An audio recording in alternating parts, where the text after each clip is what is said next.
Burton of ப்ரூஃபில் நம்ம நேற்று பார்த்ததனுடைய தொடர்ச்சியாக செக்ஷன் 109 பார்ப்போம். Burden of proof as to relationship in case of partners, landlord, tenant, principal, agent. ஒரு குரூப்பை சொல்லிட்டு இதில் உள்ள ரிலேஷன்ஷிப் இருக்கு இல்லை அப்படிங்கிறத சொல்லுது யார் அப்படிங்கிறதுக்குள்ள Burton. When the question is whether the persons are partners, landlord, tenant, principal or agent. ஒருத்தன் பார்ட்னராக இருக்காங்களா, இல்லை அவனும் ஒரு வீட்டுக்காரன் வாடகைக்காரன் அப்படின்னு ஒரு ரிலேஷன்ஷிப் இருக்கா, இப்படிங்க ஒரு இஷ்யூ வரும்போது என்ன செய்யணுங்கிறதுக்காக வெதர் பர்சன்ஸ் ஆர் பார்ட்னர்ஸ் அல்லது லேண்ட்லார்ட் ஆர் டெனன்ட் அல்லது பிரின்சிபல் ஆர் ஏஜென்ட் அப்படின்னு இருக்கும்போது if it has been shown that they have been acted as such, அவர்கள் அதுபோல நடந்து கொண்டார்கள் என்று நிரூபிக்கப்பட்டான், அவன் பார்ட்னர் மாதிரி தான் இருக்கான் அப்படின்னு சொன்னால் the burden of proving that they do not stand, நான் அவ்வாறு இருக்கவில்லை அல்லது have ceased to stand, எனக்கு இருந்தது ஆனால் இப்போ இல்லை, இதை சொல்லணுமா to each other in those relationship respectively is on the person who affirms it.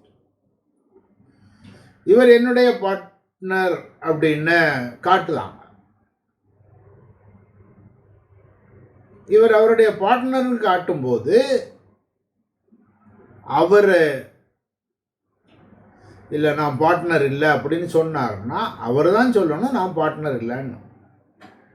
தன் நடத்தையின் மூலமாக ஒருவர் ஒரு கூட்டு நிறுவனத்தில் பங்காளி என்று காட்டப்பட்டதென்றால் அல்லது ஒருவர் ஒரு வாடகைக்காரர் அல்லது ஒரு வீட்டுக்காரர் என்று காட்டப்பட்டதென்றால் அவங்க தான் நான் அப்படி இல்லை அப்படிங்கிறத காட்ட வேண்டிய பொறுப்பு அவங்களுக்கு. அப்படின்னு என்ன இருக்கணும், முதல்ல அவர் அப்படி நடந்துக்கிட்டார் அப்படின்னு காட்டணும் அல்லது அப்படி இருக்கார் அப்படின்னு காட்டணும். இவர் நாங்கள் ரெண்டு பேரும் பார்ட்னர்ஸ் அப்படின்னு ஒருத்தர் பார்ட்னர்ஷிப் டீடை கொண்டு வந்து காட்டிட்டாருன்னா என்ன அர்த்தம், அவர் பார்ட்னர்ஷிப். அப்போ அவர் என்ன செய்யணும், நான் பார்ட்னர் இல்லை, இது ஒரு டிஸ்ட்ரிபியூஷன் இருந்தது அப்படின்னா வேறு ஏதாவது கொண்டு வந்து காட்டணும். இல்லாட்டா அவன் எனக்கு ரொம்ப ஃப்ரெண்டு கொஞ்சம் பணம் கேட்டான் கொடுத்துருந்தான், இந்த பணம் கொடுத்ததுக்காக நான் அந்த கடையில் போய் 4 நாள் உட்காந்துருந்தேன், அப்போது போனால் உட்காந்துருப்பேன், நான் பார்ட்னர் கிடையாது, அதுக்கு ஃபைனான்ஸ் தான் நான் கொடுத்துருக்கேன் அப்படின்னு அவர் அதை சொல்லலாம். அது சொல்ல வேண்டிய பொறுப்பு யாருக்கு, அப்படி இல்லை இப்படி அப்படின்னு சொல்லுவார் இல்லையா, நான் பார்ட்னர் இல்லை நான் அப்படின்னு சொல்லக்கூடியவருக்கு. இதைத்தான் இந்த செக்ஷனில் சொல்லுவாங்க. Where the persons R partners or landlord or tenant or principal agent அப்படின்னு ஒரு கேள்வி இருக்குமானால் number 1. Number 2, it is shown that they have been acted as such, அவர்கள் அவ்வாறு நடந்து கொண்டார்கள் என்று காட்டப்பட்டு இருக்குமானால் அதை மறுக்க வேண்டிய பொறுப்பு நான் அவ்வாறு இல்லை அல்லது அவ்வாறு இருந்தேன் இப்போது இல்லை என்று சொல்ல வேண்டியது அந்த எதிர்த்தரப்புக்கு வருதுங்கிறத பர்டன் ஆஃப் ப்ரூஃபில் சொல்லுவோம் 109. 110, where the question as to any person is owner of anything which he is shown to be in possession. ஒரு கையில் நிலம் இருக்குது, பொசஷன் இருக்குது, இடம் இருக்குது அல்லது ஒரு ப்ராப்பர்ட்டி இருக்குது, மூவபிள் இம்மூவபிள் ப்ராப்பர்ட்டி இருக்குது, ஆனால் அவர் ஓனர் இல்லைன்னு இன்னொருத்தர் வந்து சொன்னார்னா அவர் தான் ப்ரூஃப் பண்ணணும். இது என்ன பேசிக் பிரின்சிபிள்னா, ownership follows possession follows title. உங்கள் கையில் ஒன்று பொருள் இருக்குன்னா நீங்கள் ஓனர் இருந்தால் இருக்கலாம் அல்லது யார்ட்டையாவது கடன் வாங்கி அவனுடைய பெர்மிஷனோட நீங்கள் வச்சுருக்கணும். பொதுவாக பொசஷன் இருக்கா ஓனர் நீங்கள் அப்படிங்கிறத எடுத்துக்கிடலாம், அதுதான் ப்ரிசம்ஷன். ஒருத்தர் கையில் இருக்குது, whether the question whether is a owner of anything which is shown to be in possession. என் கையில் ஒரு பெண் இருக்குது அப்படின்னா என்ன அர்த்தம், நீங்கள் என்ன நினச்சிக்கிடணும், இதை என்னுடைய பெண்ணுன்னு நினச்சிக்கிடணும். இன்னொருத்த வந்து இந்த பெண் அவனுடையது அல்ல அப்படின்னு சொன்னால் அவன் தான் ப்ரூவ் பண்ணணும் அது யாருடையது, இல்லாட்டா என் கைக்கு எப்படி வந்தது அப்படிங்கிறத சொல்லணும். பொசஷன் ஒரு ஆள் கையில் இருந்து அதனுடைய ஓனர்ஷிப்பை பற்றி ஒரு கேள்வி எழும்போது இந்த பொசஷன் வச்சிருக்கவர் ஓனர் இல்லைன்னு ஒருத்தர் சொல்லும்போது அவர் தான் ப்ரூவ் பண்ணணும். பொசஷன் வச்சுருக்கோம் ஓனர் இல்லை அப்படிங்கிறத ப்ரூவ் பண்ணணும். இது பேசிக்காக என்ன பிரின்சிபிள், ஓனர் தான் பொசஷனாக வச்சுருப்பார் அப்படிங்கிற ஒரு நம்பிக்கையில் உள்ள ஒரு ப்ரிசம்ஷன். இல்லை பொசஷன் வேறு ஆள்கிட்ட இருந்ததுன்னா அவர் வித் பெர்மிஷன் ஓனருடைய ஏஜெண்ட்டை அவர் கையில் வச்சுருக்கலாம். பொசஷன் ஒரு ஆளுடைய கையில் இருக்கும்போது அவர் ஓனரா இல்லையா என்று கேள்வி எழும்போது அவர் ஓனர் இல்லை என்று சொல்லுவது தான் அதை ப்ரூவ் பண்ணணும். என்ன ப்ரிசம்ஷனுங்க, அவர் தான் ஓனர்னு ப்ரிசம்ஷன் எடுத்துக்கிறோம். Proof of good faith in relations to active confidence. ரெண்டு பேருக்கு நடுவில் ஒரு ரிலேஷன்ஷிப் இருக்கு. ஒரு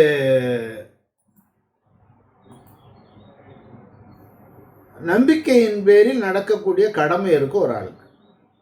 இப்போ ஒரு டாக்டர் இருக்காரு, ஒரு பேஷண்ட் இருப்பான். இவங்க ரெண்டு பேருக்குள்ள ரிலேஷன்ஷிப்பு ஒரு மாதிரி கண்ட்ரோலிங். இவர் அடுத்தவரை நம்பி தான் ஆகணும். டாக்டரை நம்ம நம்புவோம். ஒன்றும் வேண்டாம், ஒரு சாமியார் இருக்காருன்னு வச்சுக்கலாம். சாமியாருக்கு கீழே ஒருத்தர் இருப்பான். அவன்கிட்ட நீ சொத்தெல்லாம் எனக்கு எழுதி கொடுத்தேன்னா உனக்கு தெய்வத்து சொற்குலோகத்தில் உனக்கு ஒரு சீட்டு நான் ரிசர்வ் பண்ணி வைக்காங்காரு. இவன் சொத்தை கொடுத்தா இவர் தெய்வத்திட்ட பேசி, கடவுள்கிட்ட நான் பேசுவேன், என்னாலும் ராத்திரி பேசிக்கிட்டு இருப்போம் நானும் கடவுளும், உனக்கு சொர்க்கத்தில் ஒரு இடம் நான் போட்டு வைக்கேன், நீ உன் சொத்தெல்லாம் எழுதி வைன்னு கேட்காரு. இவன் எஸ்ன்னு கொடுத்துட்டான். இப்போது இந்த பக்தன் அந்த சாமியாருக்கு சொத்தை எழுதி கொடுத்துட்டான். இவங்க ரெண்டு பேரும் ஆக்டிவ் கான்ஃபிடென்ஸில் இருக்காங்க. இந்த நேரத்தில் இந்த செக்ஷனுக்கு வேலை வருது. இந்த செக்ஷன் என்ன சொல்லுது, ரெண்டு பேரும் ஆக்டிவ் கான்ஃபிடன்ஸ் இருக்கையில் question as to good faith of a transaction, ஒரு நல்ல நம்பிக்கையில் தான் அந்த டிரான்சாக்ஷன் நடந்துச்சா. சொர்க்கத்தில் இடம் போட்டு வச்சுருக்கேன் அப்படின்னு சொல்லுது நல்ல நம்பிக்கையில் நடக்கக்கூடியது, அடுத்தவனை ஏமாற்றி வாங்குது. நல்ல நம்பிக்கையில் தான் அந்த டிரான்சாக்ஷன் நடந்துதான்னு காட்டும்போது யாருடைய பொறுப்பு அது? One of whom stands the other in a position of active confidence. The burden of proving good faith of the transaction is on the party who is on a position of active confidence. ஒருவர் மற்றவருடைய நம்பிக்கையை பெற்றிருக்கிறார் என்றால் அவர் தான் காட்டணும், நான் இது நியாயமாக நடந்த டிரான்சாக்ஷன் அப்படின்னு காட்டணும். இது எனக்கு, நான் ஒரு ட்ரஸ்ட்டை நடத்திட்டு வரேன், ஸ்கூல் நடத்திட்டு வரேன், ஸ்கூலுக்கு இடம் வேணும், அவர்கிட்ட இடம் கேட்டேன், அவர் கொஞ்சத்தை டொனேஷனாக கொடுத்தாரு, கொஞ்சத்துக்கு பணம் கொடுத்தேன். இந்த மாதிரி பொறுப்பு யாருக்கு? எழுதி வாங்கினவனுக்கு. கிளையண்ட்டு வக்கீலுக்கும் பார்ட்டிக்கும் வரலாம். நீ இந்த சொத்தை எழுதி கொடுத்தேன்னா அவனுக்கு இந்த கேஸை எப்படி முடிச்சு தரேன்னு கேட்கலாம். இதில் சொல்லியிருக்கக்கூடிய இல்லஸ்ட்ரேஷனில் ஒருத்தன் 18 வயசு ஆகி அப்போ தான் பையன் மேஜர் ஆகியிருக்கான். பையன் பேரில் இருக்க சொத்தை அப்பா எழுதி வாங்குதாரு, அப்போ அப்பா சொல்லணுங்கிறது ஒரு இல்லஸ்ட்ரேஷனாகவே சொல்லியிருக்காங்க. மற்றவருடைய நம்பிக்கையை பெற்று நல்ல உயர்ந்த நிலையில் இருக்கும் ஒருவர், சாமியாரும் பக்தரும் சிஷ்யனும், அல்லது டாக்டர் பேஷண்ட்டு, வக்கீல் கிளையண்ட்டு, ஃபாதர் சன்னு, இப்படி உள்ள கேஸுகளில் ஒரு டிரான்சாக்ஷன் நடந்திருந்தால் அதில் ஃபேர் பிளே ஆஃப் டிரான்சாக்ஷன், அது நியாயமான முறையில் நடந்தது அப்படின்னு காட்டணுமானா, ஜென்யூன் டிரான்சாக்ஷன், போனஃபைட் டிரான்சாக்ஷன், என்னுடைய ரிலேஷன்ஷிப்பை நான் மிஸ்யூஸ் பண்ணலை அப்படின்னு காட்டக்கூடிய வேலை யார் உயர்ந்த நிலையில் இருக்கானோ, யார் டிரான்சாக்ஷனால் பெனிஃபிட் எடுத்தானோ அவனுக்கு இருக்குது அப்படிங்கிறத இதில் பர்டன் ஆஃப் ப்ரூஃபாக சொல்லியிருக்காங்க.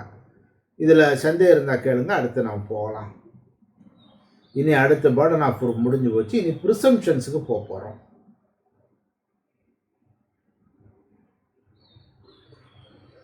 ஒன்றும் இல்லையா?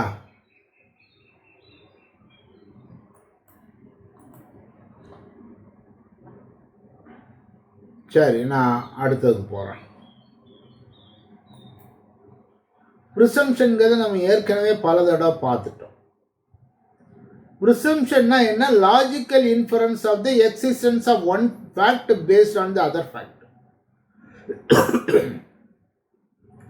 Logical inference of the existence of a one particular fact.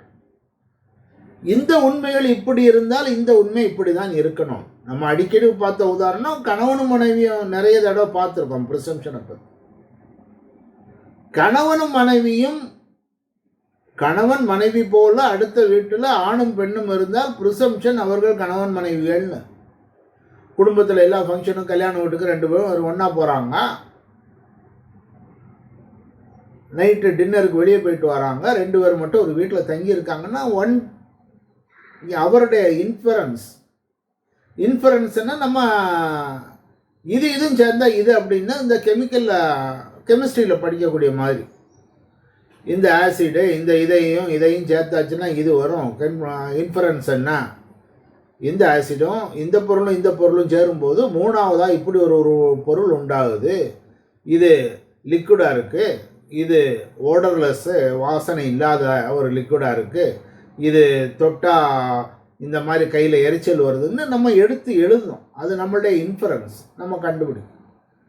அதை மாதிரி ஒரு based on one particular fact வேற ஒரு பர்டிகுலர் ஃபேக்ட் இப்படி தான் இருக்கும் அப்படின்னு எடுத்துக்கிடும். அதுதான் ப்ரிசம்ஷன். இந்த ப்ரிசம்ஷனில் 2 வகை இருக்குன்னு நம்ம டெஃபனிஷன் பார்க்கும்போதே படித்தோம். மே ப்ரிசியூம், ஷால் ப்ரிசியூம். மேலே கோர்ட்டு வேணுமான எடுத்துக்கிடலாம், ஷால் ப்ரிசியூமில் கோர்ட்டு கட்டாயம் எடுத்துக்கிடணும் அப்படிங்கிறத பார்த்தோம். அது போக கன்க்ளூசிவ் ப்ரிசம்ஷன்ஸ் வேறு இருக்குது. அதாவது அவ்வளோதான், அதை தாண்டி ஒன்றும் இல்லை. மே ப்ரிசியூமில் கோர்ட்டு வேணும்னா எடுத்துக்கலாம், ஷால் ப்ரிசியூமில் கட்டாயம் எடுத்துக்கணும். அப்படி எடுத்துக்கிட்டால் 2க்கு நடுவில் வித்தியாசம் இல்லை. மேக்கும் ஷாலுக்கும் நடுவில் ஒன்ஸ் ப்ரிசியூம் ஆயிட்டு அப்படின்னு சொன்னால் எதிர்பார்ட்டி வந்து அதுக்கு எதிராக சாட்சியங்களை கொடுத்து அது அவ்வாறு இல்லை அப்படின்னு காட்டணும். எக்ஸிஸ்டன்ஸ் ஆஃப் ஒன் ஃபேக்டை வச்சு ஒரு ப்ரிசம்ஷன். இது எப்படி இந்த ப்ரிசம்ஷன்லாம் வரலான்னா லா ஆஃப் நேச்சர். இது நேச்சர் இப்படி தான். இவங்க 2 பேரும் கணவன் மனையும் ஒரு வீட்டில் இருக்காங்க, ஒரு குழந்தை பிறக்கு அப்படின்னா அது அந்த குழந்தை அவங்களுடைய குழந்தை. இல்லை கஷ்டம், இல்லை ஹியூமன் எக்ஸ்பீரியன்ஸ் வச்சு நம்ம பார்க்கோம். Human contact. நேற்று ஒரு பொருள் காணாமல் போச்சு, இன்னைக்கு அந்த பொருள் அவன் கையில் இருக்கு அப்படின்னு சொன்னால் என்ன அர்த்தம்? அவன் திருடி இருக்கான் அப்படின்னு அர்த்தம். ஒரு பொருள் காணாமல் பொருள் கையில் இருக்கு. காணாமல் பொருள் கையில் இருக்கும்போது அவர் திருடினார்னு ப்ரிசம்ஷன், அல்லது திருடப்பட்ட பொருளை விலைக்கு வாங்கினார்னு ப்ரிசம்ஷன். இதுதான் லாஜிக்கல் கன்க்ளூஷன். இது லாஜிக்கில் தான் வரும். என்ன ப்ரிசம்ஷன் இருந்தாலும் சரி, அங்கே என்ன இருக்கு, எதிர்பார்த்து கொண்டு வந்து இது இப்படி இல்லை இப்படின்னு மறுத்து வேற சாட்சியங்களை கொண்டு வர முடியும். ப்ரிசம்ஷனால என்ன அர்த்தம்? கொஞ்சம் கோர்ட்டுகளுடைய நேரம் மிச்சமாகுது. இது வந்துட்டா அப்போ இது இப்படி தான், இது மறுக்கிறதுக்கு ஒன்றால் சாட்சியம் கொண்டு வர முடியும், கொண்டு வா, இல்லாட்டா இதை வச்சு நான் தீர்ப்பை சொல்லிடுறேன். இதுதான் ப்ரிசம்ஷன். ப்ரிசம்ஷனில் 2 வகையாக இருக்கலாம். Presumption of fact, presumption of law. சில விஷயங்களை வச்சு நம்மளே எடுத்துக்கிடலாம் ப்ரிசம்ஷன். அந்த உதாரணம் மாதிரி கணவன் மனைவி வாழ்ந்தார்கள் அப்படின்னா இவங்க 2 பேரும் லிவ் இன் ரிலேஷன்ஷிப்பு ஒன்றா இருந்திருக்காங்க, 10 வருஷமாக ஒன்றா இருக்காங்கன்னா கணவன் மனைவியாக தான் வாழ்ந்திருக்காங்கன்னு எடுத்துக்கிடலாம். அது ஹியூமன் கான்டாக்ட் வச்சு. அல்லது திருடப்பட்ட பொருள் எவன்ட்ட எப்படிப்பா வந்தது தெரியலை, அப்போ நீ தான் திருடனா, ஒரு ப்ரிசம்ஷன். நீ திருடலாங்கிறதுக்கு மறுத்து சொல்லு. இது 2 வகையாக இருக்கலாம். ஒன்று ஆன் ஃபேக்ட், ஒன் ஆன் லா. சட்டங்கள் சிலவற்றை நீங்கள் இவ்வாறு தான் ப்ரிசீவ் செய்ய வேண்டும் என்று கூறுகின்றன. உதாரணம், ஒரு கணவனும் மனைவியும் வேலிட் மேரேஜில் இருக்கும்போது ஒரு குழந்தை பிறந்தது என்றால் அந்த குழந்தைக்கு தகப்ப அவன்தான். அவன் ஐயா நான் இல்லை, அந்த என் மனைவி இன்னொருத்தவங்க கூட ஃப்ரெண்டாக இருந்தா அவன் பிள்ளை அப்படின்னு சொல்ல முடியாது. உங்கள் 2 பேருக்கு நடுவில் வேலிட் ரிலேஷன்ஷிப், வேலிட் மேரேஜ் இருக்கா அப்படிங்கிறத சட்டம் சொல்லுது, நீ இவனுக்கு தகப்பந்தான் அப்படின்னு. இது சட்டமாக சொல்லுது. இது இல்லை, வேறு சில விஷயங்களை நீங்களாக எடுத்துக்கிறது. பை ஹியூமன் கான்டாக்ட் என்ன இருக்குது, நேச்சர் என்ன இருக்குது அப்படிங்கிற இது ப்ரிசம்ஷன்கிறது மேபி, ஷால் பி அல்லது கன்க்ளூசிவ். கன்க்ளூசிவ்னு அதான் ஃபைனல், அதை தாண்டி வெளியே போக முடியாதுங்க மாதிரி ஒன்று. மேபி ஷால்பியும் ப்ரிசியூம் பண்ண பிறகு நீங்கள் ஆப்போசிட் சைடு கொண்டு வந்து எவிடன்ஸை கொடுக்கலாம். கன்க்ளூசிவ்னு அதான் லாஸ்ட்டு, அதுக்கு மேலே அந்த ப்ரிசம்ஷனோட க்ளோஸ் ஆகிட்டு அதை தாண்டி எதுவும் கொண்டு வர முடியாது. உதாரணம், ஒரு கம்பெனி ரெஜிஸ்டர் ஆகிட்டுன்னு ஒரு சர்டிஃபிகேட் கொடுத்தாச்சுன்னா அதான் ப்ரிசம்ஷன். கம்பெனி எல்லா ஃபார்மாலிட்டியும் ஒழுங்காக நடந்திருக்கு. இப்போ இனி ப்ரிசம்ஷன்ட்ட ஒவ்வொரு செக்ஷனாக போகலாம். 111A presumption us to certain offences. சில அஃபென்ஸ் இருக்கும்போது ஒரு ப்ரிசம்ஷன்ஸ் இந்த ப்ரிசம்ஷன்ஸை பின்னால் கொண்டு வந்து சேர்த்துருக்காங்க. இது எது பற்றியெல்லாம் வருதுன்னு சொன்னால் இதுக்குள்ளே ஒரு 4 செக்ஷனை சொல்லுவாங்க. 121 waging of war, attempting of waging or abetting of waging. அரசுக்கு எதிராக போர் புரிதல், அவ்வாறு செய்வதற்கு சதித்திட்டம் தீட்டுதல் 121A. 121 waging of war. 121A conspiracy commit offence. 122 அதற்காக ஆயுதங்களை சேகரித்தல். 123 concealing and effect, concealing and intent to facilitate a waging of war. இந்த 4 செக்ஷன் தொடர்பானது இது. இதில் என்ன சொல்லுவாங்கன்னா, where a person accused is having committed any offense specified in subsection 2. அதுதான் நான் சொன்ன 4 செக்ஷன். இந்த 4 செக்ஷன்ல உள்ள ஒரு குற்றத்தை ஒருவர் செய்ததாக குற்றம் சாட்டப்பட்டு இருக்கிறார். வேஜிங் ஆஃப் வார், அல்லது அதை செய்ய தூண்டுதல், அல்லது அதை செய்ய சதித்திட்டம், அல்லது ஆயுதங்கள் சேகரித்தல், அப்படி உள்ளதில் ஒரு குற்றத்தை செய்தார்னு ஒருத்தர் மீது குற்றம் சாட்டப்பட்டிருக்கிறது. அந்த ஆள் என்ன செய்திருக்காரு, ஒரு area declared as a disturbed area, இப்படி ஒரு கலவரம் சூழ்நிலைகள் நடக்கிறதுக்காக இது டிஸ்டர்ப்டு ஏரியா அப்படின்னு டெக்ளேர் பண்ணியிருக்காங்க. அங்க இருக்க இல்லாட்ட ஒரு ஏரியாவில் ஒரு மாசத்துக்கு மேல எக்ஸ்டென்சிவ் டிஸ்டர்பன்ஸ் இருக்கு. இப்போ ஜம்மு காஷ்மீர் இருக்கு, எப்பவும் தயாராக நடந்துக்கிட்டே இருக்கலாம். அந்த மாதிரி அமைதி குலைவு ஏற்பட்டு கொண்டே இருக்கக்கூடிய ஏரியா ஒரு மாசத்துக்கு மேலே அப்படி இருக்கு. சில ஏரியாவில் இருக்கலாம் அப்படி. அந்த ஏரியா அமைதி குலைவு டிஸ்டர்பன்ஸ் ஒரு மாதம் ஆச்சு. அல்லது சில ஏரியாவை டிஸ்டர்ப்டு ஏரியாவுன்னு கொடுத்துருக்காங்க. அது 4 நாளைக்கு முன்னால் கொடுக்கலாம், 5 நாளைக்கு கொடுக்கலாம். அவர் it is shown that person had been at a place in such area, அந்த இடத்துல அவர் இருக்கார் அப்படின்னு காட்டியாச்சு. எப்போ, when fires explosives were used at or from that place to attack or resist members of any armed forces. பொது அமைதிக்காக அரசாங்க படை ஆயுதங்களை உபயோகிக்கும் போது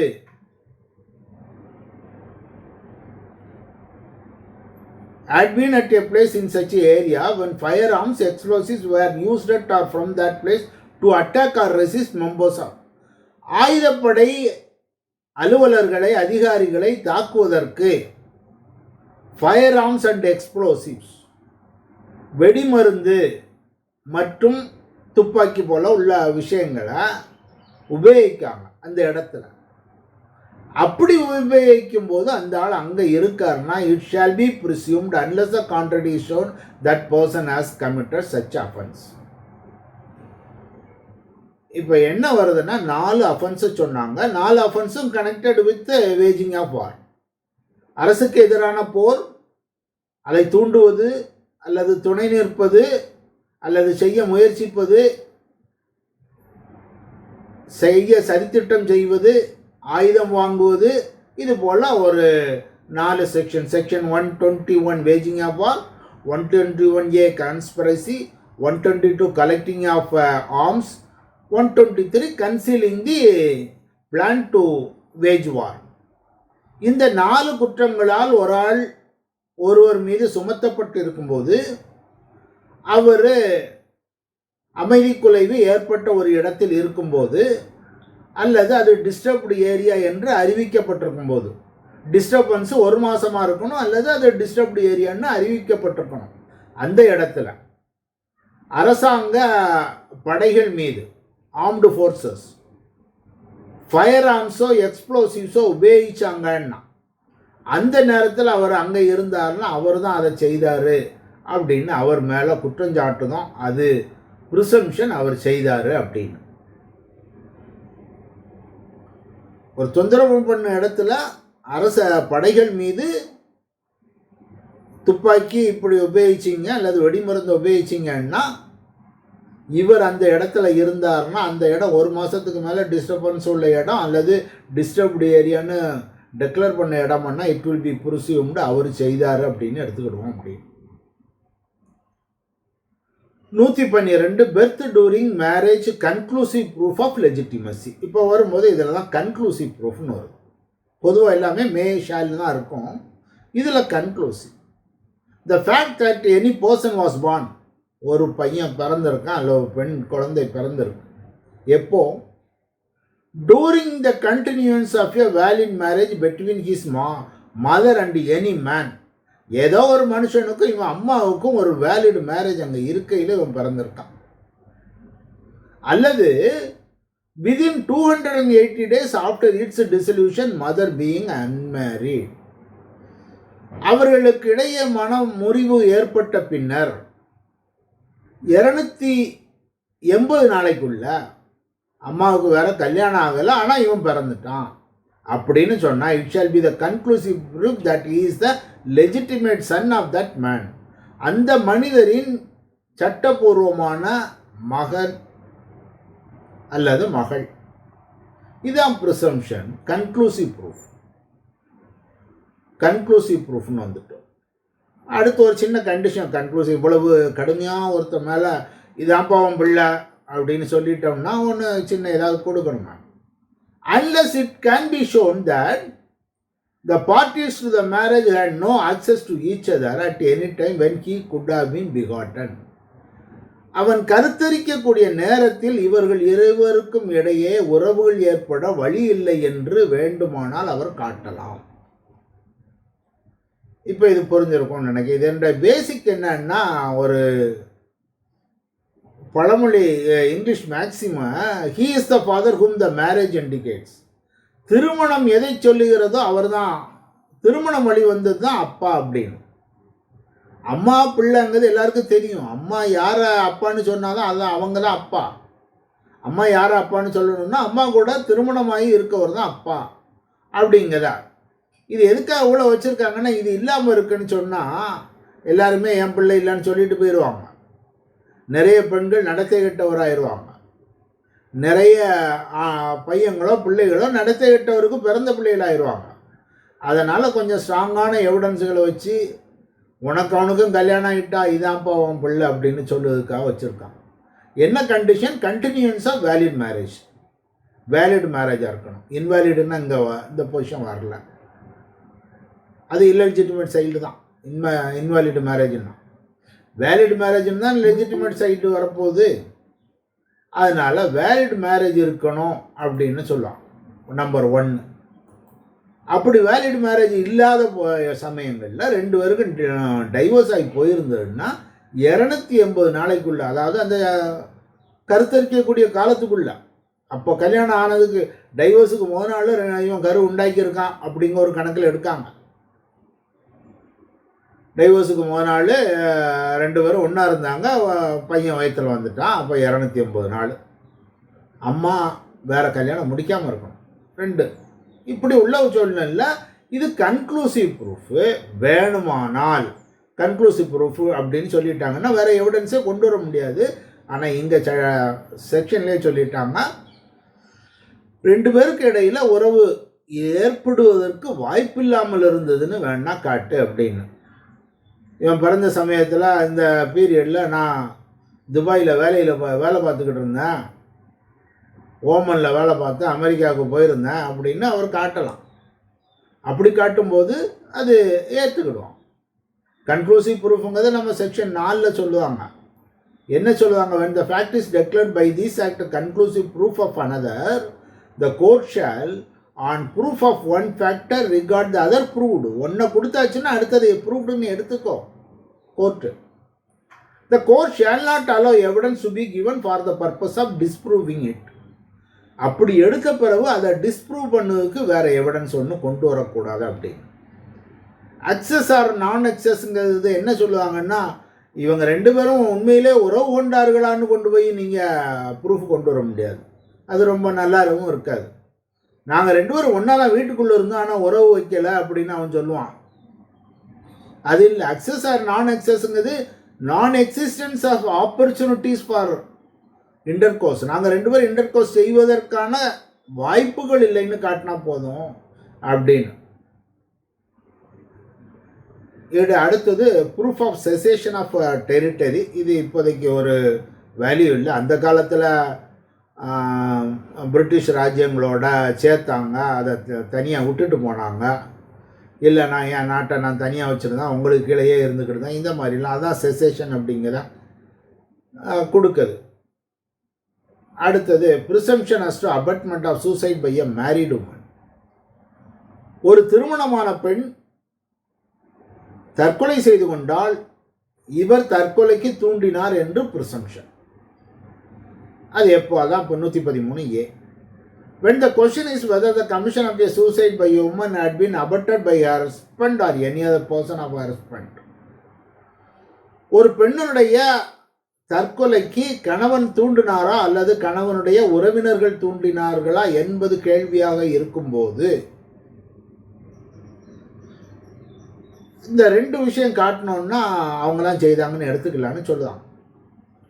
That she had committed the suicide within period of 7 years from the date of marriage. திருமணமாகி 7 வருஷத்துக்குள்ளாக அவள் தற்கொலை செய்து கொண்டாள். ரெண்டாவது, ஹஸ்பண்டும் அவருடைய ரிலேட்டிவ்ஸும் அவளை கொடுமைப்படுத்தினார்கள் என்றால் கோர்ட்டு எப்படி பிரிசியூம் பண்ணலாம்? That such suicide had been abetted by her husband or by such relative of her husband. The court may presume செய்யலாம், having regard to all other circumstances of the case. வழக்கின் மற்ற சூழ்நிலைகளை கருத்தில் கொண்டு அத்தகைய தற்கொலை கணவனால் மற்றும் கணவருடைய உறவினர்களால் தூண்டப்பட்டது என்று எடுத்துக்கொள்ளலாம். இப்போ என்ன பார்த்துருக்கோம்? ஒரு பெண் இறந்து விட்டா தற்கொலை, கணவன் கொடுமைப்படுத்தினால் அதனால் இறந்து விட்டாங்க, கணவனுடைய வீட்டுக்காரர்கள் கொடுமைப்படுத்தினார்கள் அதனால் இறந்து விட்டார்கள் என்று உறவினர்கள் கூறுகிறார்கள். அப்போ என்ன கொஸ்டின்? இப்போ கொடுமை காரணமாக தற்கொலைக்கு தூண்டப்பட்டலா என்பது கேள்வி. அப்படி கேள்வி இருக்கும்போது என்ன ப்ரிசம்ப்ஷன் வருதுங்கிறதுக்கு இந்த செக்ஷன், அவள் 7 ஆண்டுகளுக்கு திருமணமாகி 7 ஆண்டுகளுக்குள் அவள் தற்கொலை செய்து கொண்டாள். கணவனும் கணவனுடைய உறவினர்களும் அவளை கொடுமைப்படுத்தினார்கள். 2 கண்டிஷனும் வேணும். அப்போ கோர்ட்டு எடுத்துக்கிடலாம், வழக்கின் மற்ற சூழ்நிலைகளை நோக்கிட்டு இதெல்லாம் பார்த்துட்டு மே presume such suicide has been abetted by her husband அப்படின்னு. இதில் விளக்கமாக சொல்லுதாங்க. குரியல்ட்டிங்கிறதுக்கு செக்ஷன் 498A இந்தியன் பீனல் கோடில் சொல்லியிருக்காங்க. அதை போய் பாருங்க, அதுதான் இங்கே பொருந்தும் அப்படிங்க. 498A குரியல்ட்டி எதை பற்றி சொல்லுது? Any willful conduct which is of such nature as is likely to drive the woman to commit a suicide or cause grave injury or danger her life, limb, health. ஒரு கொடுமைப்படுத்தல் அப்படின்னா wilful contact, தானாக செயல்படுதல். எப்படி செயல்படுதாங்க? அந்த பெண்ணை ஒரு force பண்ணாங்க. என்ன ஃபோர்ஸ் பண்ணாங்க? தற்கொலைக்கு தூண்டுதாங்க. தற்கொலையை தவிர தனக்கு வேற வழியே இல்லை அப்படிங்கிற எண்ணம் வர அளவுக்கு தூண்டுதாங்க. அல்லது தனக்குத்தானே ஒரு காயங்களை ஏற்படுத்தி கொள்ளணும், வாழ்க்கைக்கு ஆபத்தை உண்டாக்கணும், உடம்புக்கு ஆபத்தை உண்டாக்கணும், ஹெல்த்துக்கு ஆபத்தை உண்டாக்கணும், மென்டல் ஆர் ஃபிசிக்கல். அதாவது இவர்களுடைய நடத்தை காரணமாக அவளை எப்படி ஃபோர்ஸ் பண்ணி ஒரு பொசிஷனுக்கு கொண்டு வந்துட்டான். இது குரியல்ட்டி 1. ரெண்டாவது ஹராஸ்மெண்ட். நடத்தை காரணம் அவளை அப்படி செய்யுது. இது அவளுக்கு தொந்தரவு கொடுக்குது. Harassment of a woman where such harassment with a view of coercing her or any person related to her to meet any unlawful demand for any property or valuable security. அவளை என்ன செய்தாங்க, இந்த ப்ராப்பர்ட்டி அவங்க அப்பாட்ட வாங்கிட்டு வா, இல்லாட்ட ஓம் பேரில் இருக்க சொத்தை எழுதி கொடு அப்படின்னு ஒரு ப்ராப்பர்ட்டிக்காக அல்லது ஒரு வேல்யூபிள் செக்யூரிட்டிக்காக அன்லாஃபுல் டிமாண்டு, சட்டப்பூர்வமாக அல்லாத ஒரு டிமாண்ட் வைக்காங்க. இது எனக்கு வேணும், இதை நீ செய்ய அப்படிங்காங்க. அப்படி உள்ள சூழ்நிலை ரெண்டாவது. அது வேணும்னு டிமாண்ட் வச்சு கொடுமைப்படுத்தலாம், ஹராஸ் பண்ணலாம், அல்லது அவ கொண்டு வராதனாலையும் செய்யலாம். Or on account of failure by her or any other person related to meet such demand. ஐயா அது கொண்டு வரல, நீ கொண்டு வரலாம், உங்கள் அப்பாட்ட 5 லட்சம் வாங்கிட்டு வான்னா நீ வாங்கிட்டு வரலன்னு கொடுமைப்படுத்தலாம். வாங்கிட்டு வான்னு சொல்லி கொடுமைப்படுத்தலாம், அல்லது வாங்கிட்டு வராதுக்காகவும் கொடுமைப்படுத்தலாம். அப்போ குரூயல்ட்டின்னு 498(a) சொல்லக்கூடிய விஷயங்கள் 2. ஒன்று, நடத்தை மூலம் அவளை ஒரு தற்கொலைக்கு தூண்டுவது, அல்லது தற்கொலையை தவிர தனக்கு வேறு வழி இல்லை, அல்லது தன்னை ஒரு மென்டல் கண்டிஷனை மோசமாக்குறது, இந்த மாதிரி சூழ்நிலைகள் நடத்தை மூலம். மற்றது அவளை கொடுமைப்படுத்துவது எப்படின்னு சொன்னால், ஒரு பொருளை கொண்டு வரவில்லை, ஒரு வேல்யூபிள் செக்யூரிட்டியை கொண்டு வரல, அல்லது கொண்டு வான்னு கேட்டு தொந்தரவு பண்ணலாம். இதுதான் குரூயல்ட்டின்னு 498(a) இந்தியன் பீனல் கோடில் சொல்லுவாங்க. இந்த விஷயம் நடந்திருந்ததுன்னா இங்கே ப்ரிசம்ஷன் வருது. இந்த கொடுமை இதை பார்த்துட்டு 113(a)க்கு வந்தோன்னா, ஒரு பெண்ணின் தற்கொலைக்கு கணவனும் கணவனுடைய உறவினர்களும் காரணமாக இருந்தார்களா, தூண்டினார்களா என்பது கேள்வியாக இருக்கும்போது, அந்த பெண் 7 ஆண்டுகளுக்குள், திருமணமாய் 7 ஆண்டுகளுக்குள் தற்கொலை செய்து கொண்டால், அல்லது தற்கொலை செய்து கொண்டால், அடுத்தது 2வது கண்டிஷன், கணவன் அல்லது கணவனுடைய வீட்டுக்காரர்களால் கொடுமைப்படுத்தப்பட்டாள். கொடுமைங்கிறது அவளை நடத்தை காரணம் அவளை மென்டலாக இல்லாட்ட ஃபிசிக்கலாக கஷ்டப்படுத்தி அவள் நம்ம தற்கொலை தான் பண்ணணும், வேறு வழியே இல்லை, அல்லது ஒரு மென்டல் டார்ச்சரில் அவளே கிறுக்கு பிடிச்சி போகிறா, இந்த மாதிரி விஷயங்கள். அல்லது ஹராஸ்மெண்ட்டு, ஒரு ப்ராப்பர்ட்டிக்காக அன்லாஃபுல் டிமாண்டுக்காக ஹராஸ்மெண்ட்டு செய்தது. இப்படி செய்தால் என்ன எடுத்துக்கிடுதாங்க, having regard to the other circumstances, வழக்கின் வேறு சூழ்நிலைகளையும் கருத்தில் கொண்டு அந்த தற்கொலைக்கு அவருடைய கணவன் அல்லது அவருடைய உறவினர்கள் தான் காரணம், அவர்கள்தான் தூண்டினார்கள் என்பது ப்ரிசம்ஷன் அப்படிங்கிற இந்த செக்ஷனில் சொல்லுவோம். இதோட விஷயம் என்னன்னா, அந்த ஹராஸ்மெண்ட்டு, குரூயல்ட்டி இதெல்லாம் வரும்போது அதுக்கு இதுக்கு கொஞ்சம் தொடர்பு இருக்கணும். என்னைக்கோ ஒரு நாள் எப்போவோ கொடுமைப்படுத்தியிருப்பாங்க, இவங்க என்னைக்கோ இறந்துருப்பாங்க, ரெண்டையும் சேர்த்து வைக்கக்கூடாது. காஸ் அண்ட் எஃபெக்ட் வரும். அது காரணமும் இது அதன் காரணமாக, ஒரு செயலும் அதன் காரணமாக அதன் விளைவாக இது இருக்க வேண்டும் அப்படிங்கிறத கேஸுகளை சொல்லுவாங்க. Bansia and another versus state of Rajasthan. அங்கே ஒரு ஃபவுண்டேஷன் இருக்கணும். அது ரமேஷ்குமார் வெர்சஸ் ஸ்டேட் ஆஃப் சத்தீஸ்கரில் தான் சொல்லுவாங்க. பார்லிமெண்ட் ஒரு நல்ல நோக்கத்தில் தான் இதை கொண்டு வந்தாங்க, இருந்தாலும் நம்ம கொஞ்சம் எச்சரிக்கையாக இருக்கணும். கோர்ட்டு ப்ரிசம்ஷன் நாட் மேண்டேட்ரி, இப்படி தான் இருக்கணும்னு இல்லை, வேணுமானா நீங்கள் எடுக்காமல் விடலாம். ஆல் அதர் சர்க்கம்ஸ்டான்சஸ்ன்னு சொல்லி இருக்குது. அதனால் மற்றுள்ள சூழ்நிலையில் முழுசும் பாருங்கள், பார்த்துட்டு தான் எடுங்க. அது மட்டும் இல்லை, இது ஒரு மறுக்கக்கூடிய விஷயம்.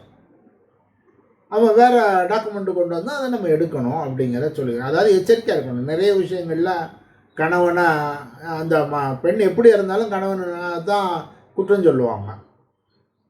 அந்த மாதிரி உள்ளவங்கள பொய் குற்றச்சாட்டுகள் வராமல் இருக்க இப்படி ப்ரிசம்ஷன் எடுக்க வேண்டாம், கொஞ்சம் எச்சரிக்கையாக எடுங்க அப்படிங்கிறத அதில் சொல்கிறோம். இனி சூசைட் பை ஹஸ்பண்டுக்கு இது வருமானம், இது இப்படின்னா அது அப்படி இருக்கணும் இல்லையா அப்படின்னு, அது இது பெண்களை பாதுகாக்கிறதுக்குன்னு தான் உண்டாக்குனது, அதுக்கெல்லாம் சேராது இது அப்படின்னு Alka Grewal versus state of MP அப்படிங்க கேஸில் சொல்கிறோம். இதனுடைய அடுத்த level presumption as to dowry death. அங்கே என்ன பார்த்தோம், சூசைடு. 7 வருஷத்துக்குள்ள கொடுமைப்படுத்தப்பட்டு அவ தற்கொலை பண்ணிக்கிட்டா அப்படின்னு சொல்லுவோம். குரூயல்டி அது சாதாரண வகையில் இருக்கலாம். ஏன்னா ஃபர்ஸ்ட் பார்ட்டில் என்ன சொன்னோம், குரூயல்டிக்கு நடத்தை காரணமாக அவளை தற்கொலைக்கு தூண்டிட்டாங்க. 2வது பார்ட்டில் தான் ஒரு பொருளை வாங்கிட்டு அன்லாஃபுல் டிமாண்டுன்னு வருது குரூயல்டியோட டெஃபனிஷனில்.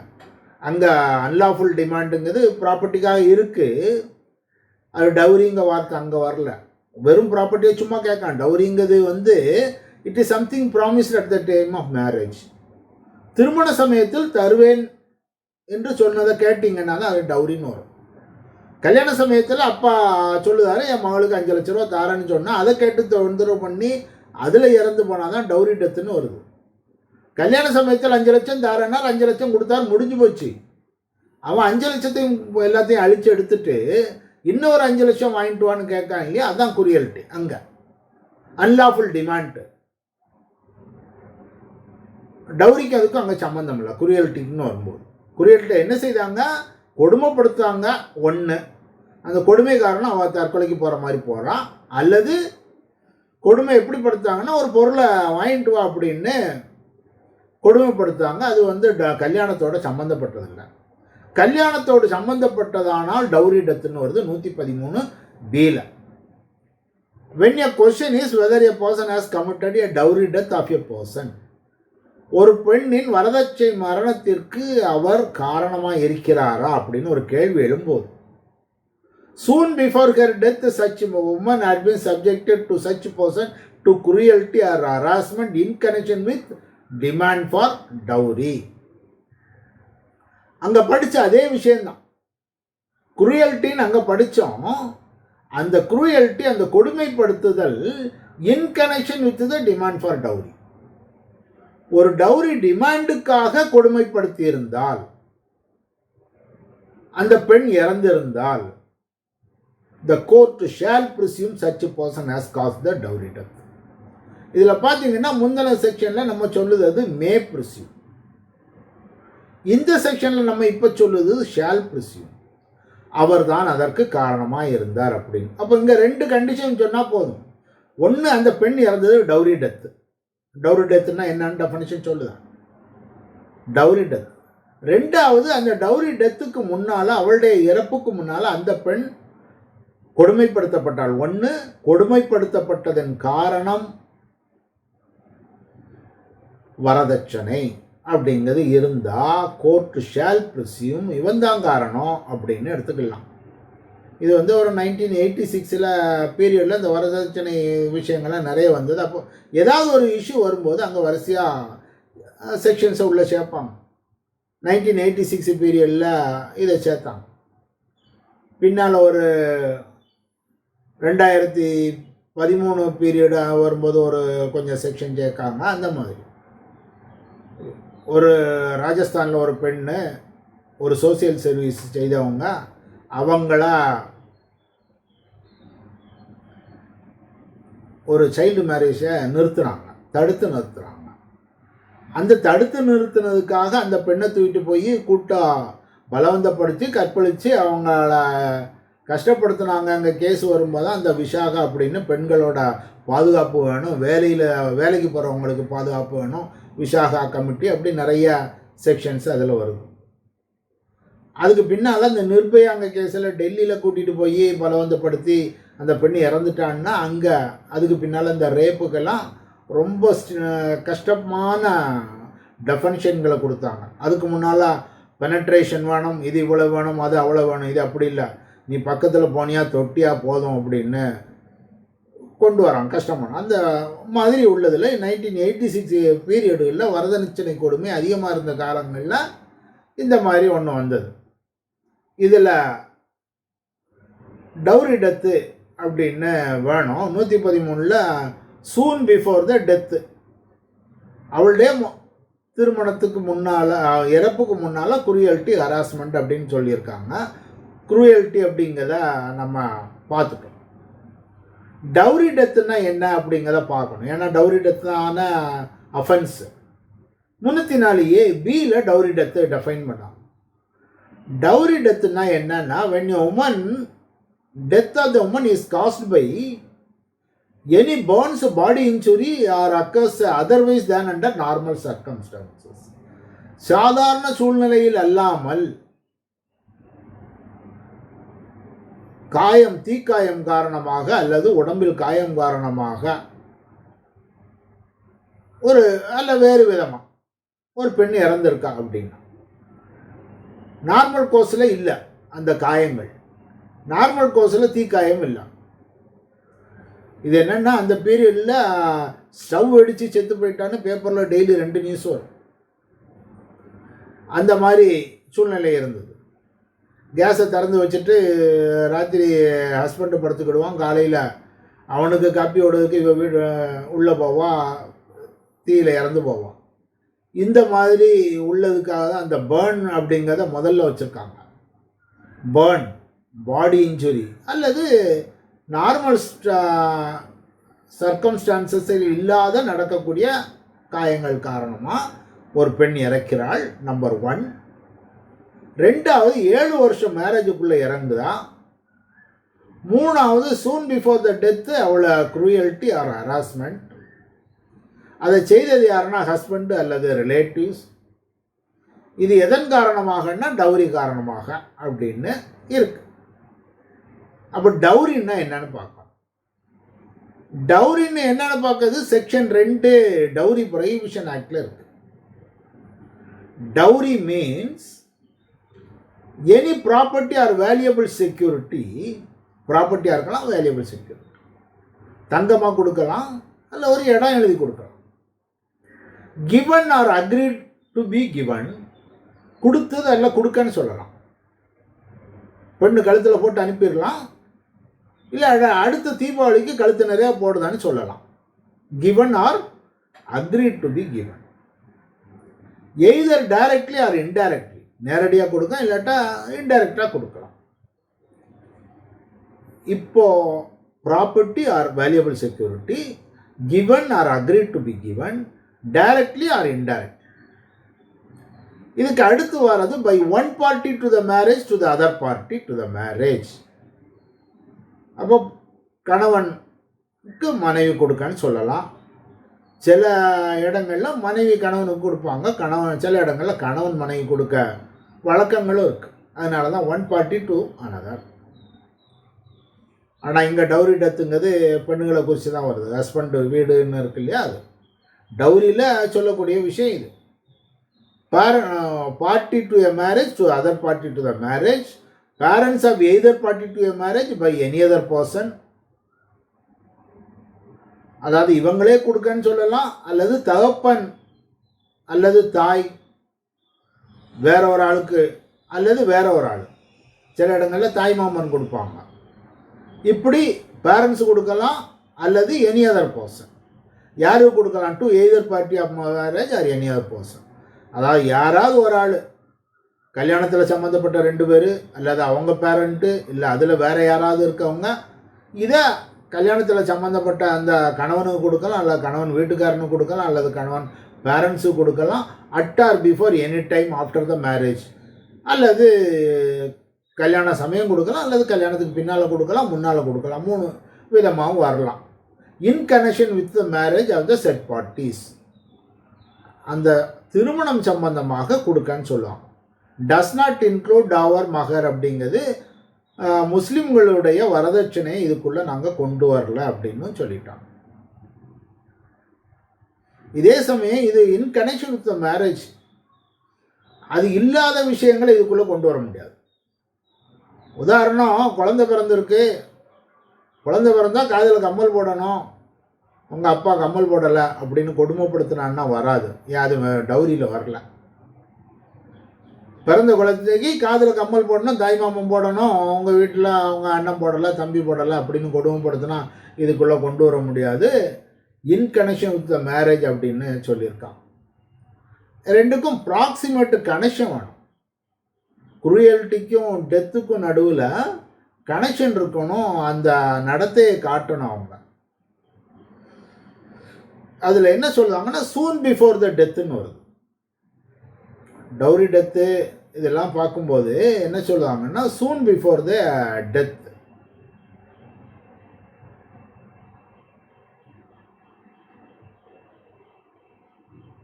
When the question is whether a person has committed the dowry death of a person, it is shown that soon before her death, such a woman had been subjected to cruelty. அப்போ இறப்பதற்கு முன்னால், சூன்னா எவ்வளோ முன்னால், அது அந்தந்த சூழ்நிலையில் பொறுத்தது. ரெண்டுக்கும் நடுவில் இமிடியேட்டாக நேற்று தான் கொடுமைப்படுத்தினா அடுத்த நாள் சாகணும்னு இல்லை. அவன் மனசில் அதே எண்ணமாக வச்சுருந்து ஒரு வாரம் கழித்து சாகலாம், அல்லது அதே மனசை எண்ணம் வச்சு ஒரு மாதம் கழித்து ஆகலாம். ஆனால் அந்த ஒரு மாதமும் அவள் அந்த எண்ணத்தில் இருந்தால் அந்த குரியல்ட்டி காரணமாக தான் இருந்தா அப்படிங்கிறத சொல்லணும். அவள் அப்பாட்ட ஃபோன் பண்ணியிருப்பா, லெட்டர் எழுதியிருப்பா, இல்லாட்ட எங்கேயாவது எழுதி வச்சுருந்துருப்பா, நான் இவ்வளவு இறக்கும்போது எழுதி வச்சுருப்பா. இந்த மாதிரி சூன் பிஃபோருங்கிறது அங்கே ஒரு முக்கியமான வார்த்தையாக இருக்குது. அதில் இருக்கணும்.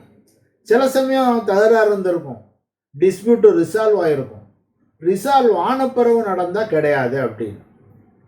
அதில் தான் இந்த கைலாஷ் வர்சஸ் ஸ்டேட் ஆஃப் மத்திய பிரதேஷில் சொல்லுவாங்க, டவுரி டிமாண்ட் இருக்கணும் existed earlier in time, not too late or not too stale. ரொம்ப பிந்தினது ரொம்ப பழசு அதெல்லாம் இதில் கொண்டு வர முடியாது. குரியல்ட்டியில் மென்டல் டார்ச்சரையும் சேர்த்து எடுத்துக்கிடுதாங்க. இதில் ஷால் ப்ரிசியூம்னு வந்திருக்கு. அதனால் கோர்ட்டுகள் இந்த விஷயம் இருந்தால் எடுத்துக்கிடணும். டவுரிக்கு கொஞ்சம் இம்பார்ட்டன்ஸ் கொடுத்ததுனால கொஞ்சம் ஸ்ட்ராங்காக ஷால் ப்ரிசியூம் அப்படின்னு வச்சுட்டாங்க. சந்தேகம் இருந்தால் கேளுங்க, நம்ம அடுத்து போகலாம். சந்தேகம் இல்லையா? செக்ஷன் 112ல இப்போ அந்த பெட்டர்னிட்டி டெஸ்ட்ல என்ன சார் பண்ணுவாங்க? எதுக்கு? Conclusive proof sir. Birth during marriage conclusive proof of legitimacy. அதுல இப்போ சயின்டிபிக் அட்வான்ஸ்மெண்ட்ல அந்த பெட்டர்னிட்டி டெஸ்ட்லாம் எடுக்கிறாங்க, டிஎன்ஏ டெஸ்ட்லாம் எடுக்கிறாங்க. அதுக்கு அலௌட் இருக்குங்களா? இல்லை, அது நம்ம பின்னால் படிக்க போகிறோம். டிஎன்ஏ டெஸ்ட் எடுக்கிறது எப்படிங்கிறத நம்ம பின்னால் பார்க்க போகிறோம். வேறு இன்னொரு விஷயம், இதில் ப்ரிசம்ஷன் தான். இவங்க 2 பேர் வேலிட் மேரேஜ்னா அவன் பையன்தான் அப்படின்னு முடிவு பண்ணிட்டாங்க. Conclusive proof. ஒரே ஒரு எக்ஸப்ஷன் கொடுத்துருக்குது, எனக்கும் அவளுக்கும் உறவு கொள்வதற்கு எப்போ கருத்தாங்கும் போது உறவு கொள்வதற்கு வாய்ப்பு இல்லைன்னு மட்டும்தான் காட்ட முடியும். பெட்டர்னிட்டி டெஸ்ட் இதில் கொண்டு வந்தால் அது அனுமதிக்கிறதில்லை. இந்த செக்ஷனுக்குள்ளே வராது. முதல்ல இங்கே என்னது கன்க்ளூசிவ் ப்ரூஃப் தான். ஒன்று தான் காட்டலாம். நானும் அவளும் பக்கத்தில் இல்லை, தூரமாக இருந்தோம், அதைத்தான் காட்டலாம். அது தவிர வேறு ஒன்றும் செய்ய முடியாது இந்த செக்ஷன் ப்ரிசம்ஷனுக்கு கீழே. பெட்டர்னிட்டி டெஸ்ட்டை பற்றி பார்க்கும்போது டிஎன்ஏ டெஸ்ட்டை பற்றி இன்னும் லேட்டர் பார்ட்டில் எவிடன்ஸ் ஆக்டில் அது கொஞ்சம் நீளமானது, அதை அங்கே பார்க்கலாம். பெட்டர்னிட்டி டெஸ்ட் பெர்மிஷன் சொல்லுங்க. இதுல சின்ன டவுட். ஆக்சுவலா கேஸ் நடந்துட்டு இருக்கு. இந்த கேஸ் அவர் பிசிக்கலி ஐ நாட் ஃபிட் அப்படின்னு சொல்லி ஒரு சர்டிபிகேட் கொடுத்தா என்ன சார் பண்றது? அது கேட்கலாமா? இவங்க அதுக்கு பிறகு தான் டெஸ்ட் பண்ணாங்க. நித்யானந்த கேஸில் சொன்னார் அவர், நான் ஃபிசிக்கலி என்னால் முடியாது அப்படின்னு. அவரை பிடிச்சி எடுத்து கொண்டு போயிட்டா டெஸ்ட் பண்ணாங்க, எஸ்ன்னு சொல்லிட்டாங்க. அவர் ஃபிசிக்கலி செய்யலாம் அப்படின்னு. நான் ஆண்மையற்றவன், எனக்கு உடலுறவு கொள்ள முடியாதுன்னு சொல்லி பார்த்தார் நித்யானந்தா. அந்த கேஸில் கூட்டு போனாங்க அவரை கம்பல் பண்ணி. இங்க ஹஸ்பண்ட் என்ன கேட்கறாருன்னா டிஎன்ஏ டெஸ்ட் கேட்கறாரு. பட் அந்த செக்ஷன் 112 வச்சு அந்த கேஸை உடைச்சாச்சு. பட் அவன் ஹஸ்பண்ட் என்ன சொல்றாரு அப்படின்னா, பட் பிசிக்கலி ஐ நாட் அப்படின்ற மாதிரி சொல்றாரு. அது பின்னால கொண்டு கொடுக்கணும். அவர் இந்த செக்ஷன்ல கொடுக்க முடியாது. இதில் கன்க்ளூசிவ் ப்ரூஃப் வேலிட் மேரேஜ் இருக்கு இல்லையா? வேலிட் மேரேஜ் இருக்கு. பெண்ணு எங்கேயோ போவையில் ஒரு அப்போவே பார்த்துருக்கணும். பிள்ளை பிறக்க வரை காத்திருந்துட்டு இப்போ எனக்கு பிள்ளை பிறக்கலைன்னு சொல்ல முடியுமா? அது அவரோட தப்பு தானே. என்ன கோர்ட் என்ன சொல்லுவாங்கன்னா, இப்படியெல்லாம் சொன்னாங்கன்னா பெர்மிஷன் கொடுத்தாங்கன்னா நடத்தை கெட்டவர்கள்னு நிறைய பேரை பிராண்ட் பண்ணி விட்டுருவாங்க கணவன்மார். அவன் நடத்த கெட்டு இருந்தால் வேற ஒருவனோட பழக்கமாக இருக்கான்னு சொன்னால் அவன் அன்னைக்கே டைவர்ஸ் பண்ணிட்டு போயிருக்க வேண்டியதானே. பின்னால் வந்துட்டு ஒரு பையனா இது என்னுடைய பிள்ளை இல்லைன்னு சொல்லுவதை கோர்ட் அவ்வளோ ஈஸியாக ஏற்றுக்கிட்டது இல்லை. 1-2 கேஸில் டிஎன்ஏ கேஸ் எடுக்காங்க. ஒரு பெரிய கவர்னர் இருந்தார், சங்கர் ஏதோ ஒரு நேம் மறந்துட்டேன். என்டி திவாரி சார். என்டி திவாரி. அவருடைய பையன் அதில் ஜெயிச்சான். டிஎன்ஏ டெஸ்ட் கொடுத்து அவரோட பிள்ளை தான் நான் அப்படின்னு எஸ்டாப்ளிஷ் பண்ணாங்க. அப்படி செலக்டிவ் கேசஸில் இருக்குது. இந்த கேஸ் வந்து it is only presumption, conclusive proof இவன் இவருடையதுன்னு. அந்த கேஸில் வந்து அவங்க கல்யாணம் முடியலை, ஆனால் நான் இவருடைய பிள்ளைன்னு அவங்க எஸ்டாப்ளிஷ் பண்ணாங்க.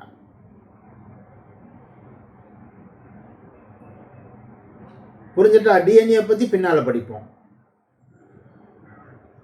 Okay sir, thank you.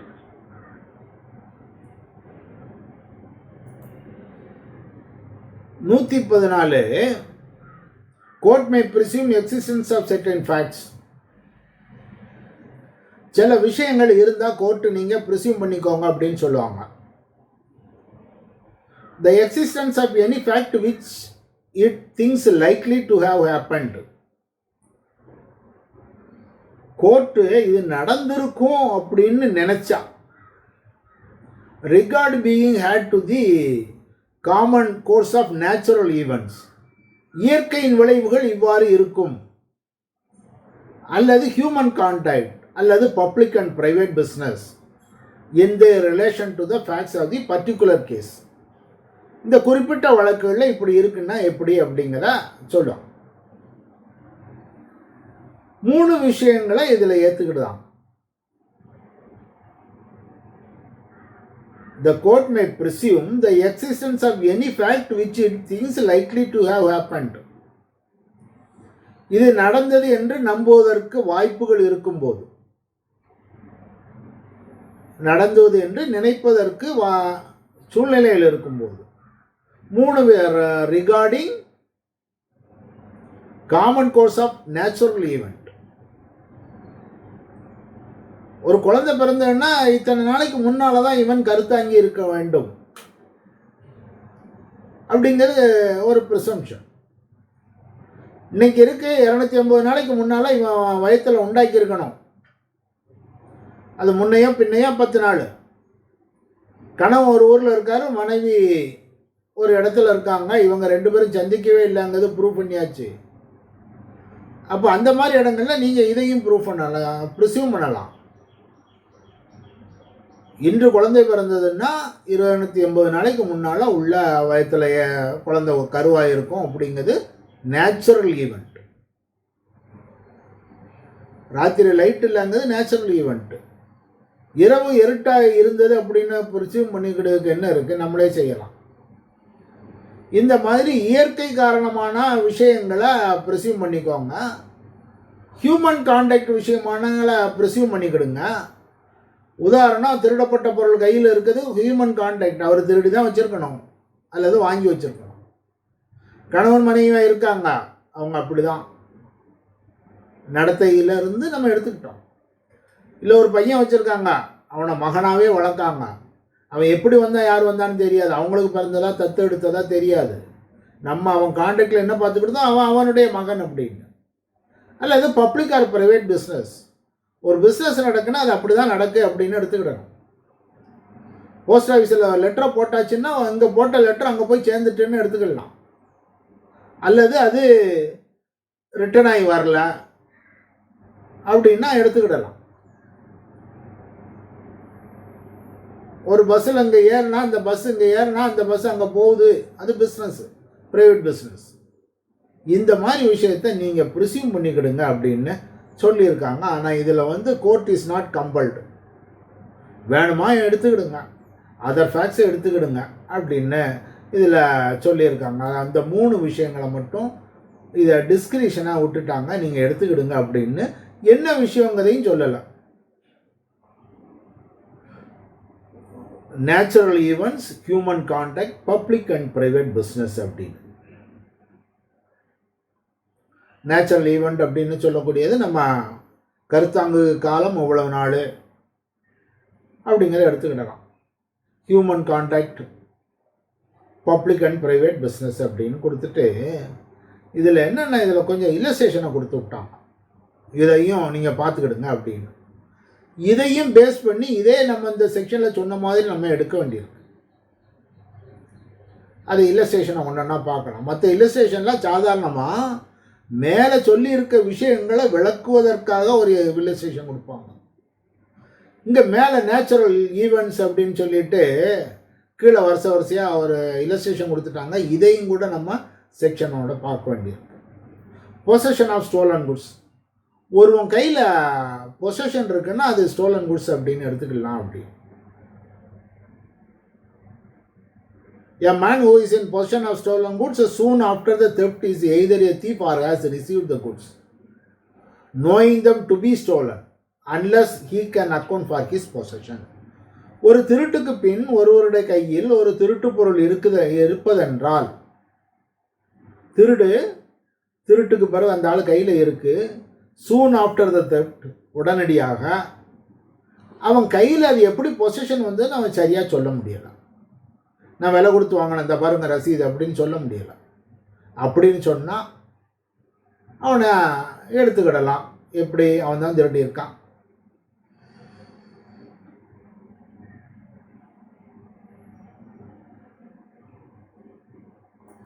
A man who is in possession of a stolen goods soon after the theft is either the thief or has received the goods. அவர் திருடினார் அல்லது திருடப்பட்ட பொருளை வாங்கினார். என்ன condition? Soon after the theft. இன்னொரு condition, அவர் கையில் possession இருக்குது, அந்த possession எப்படி வருதுன்னு சொல்ல முடியல. இதான் ஒரு மோகன்லால் வர்சஸ் அஜித் சிங் கேஸில் சொல்லுவாங்க. அதெல்லாம் எதை பொறுத்தவரைன்னா nature of the recovered article, manner of acquisition by the owner. அவன் எப்படி வாங்கியிருக்கான், எப்படி நீங்கள் ஐடென்டிஃபை பண்ணீங்க, அக்யூஸ்ட் அதை என்ன செய்த மாதிரி இருந்தார், அந்த பொருளை என்ன செய்தார், எந்த இடத்துல வாங்கினீங்க, அந்த திருட்டுக்கும் இதுக்கும் எவ்வளோ தூரம் இருக்குது, இதெல்லாம் பொறுத்தது அப்படிங்கிறது அந்த மோகன்லால் வர்சஸ் அஜித் சிங்க கேஸில் சொல்லுவோம். இன்னொரு கேஸில் ராஜஸ்தான் கோர்ட்டு ஸ்டேட் வர்சஸ் மோகன்லாலுங்க கேஸில் ஒரு திருட்டும் நடந்தது, ஒரு மர்டரும் நடந்தது. அங்கே இதை உபயோகிக்கலாமா, இந்த ப்ரிசம்ஷன் எடுத்துக்கலாமான்னு அங்கேயும் எடுத்துக்கிடலாம் அப்படின்னு.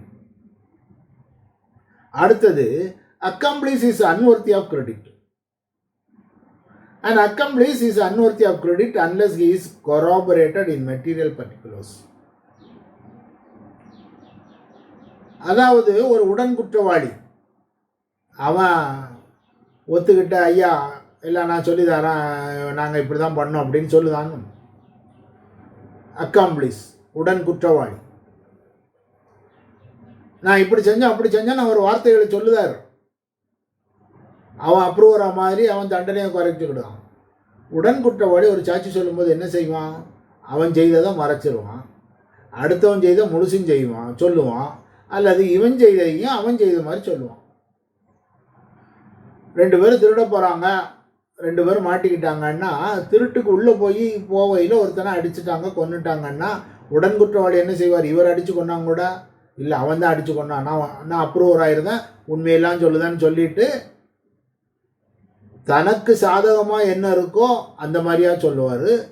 தான் குற்றத்தை அடுத்தவன் தலையிலையும் வைப்பார். அப்படி நம்பிக்கையாக இருக்க முடியாது. அவனே யோக்கியன் இல்லை. ஏன்னா ஒருத்தனை நம்பி அவன் கூட போய் திருட போயிட்டு பின்னால் அவனையே காட்டி கொடுக்கவன் தான் உடன் குற்றவாளி.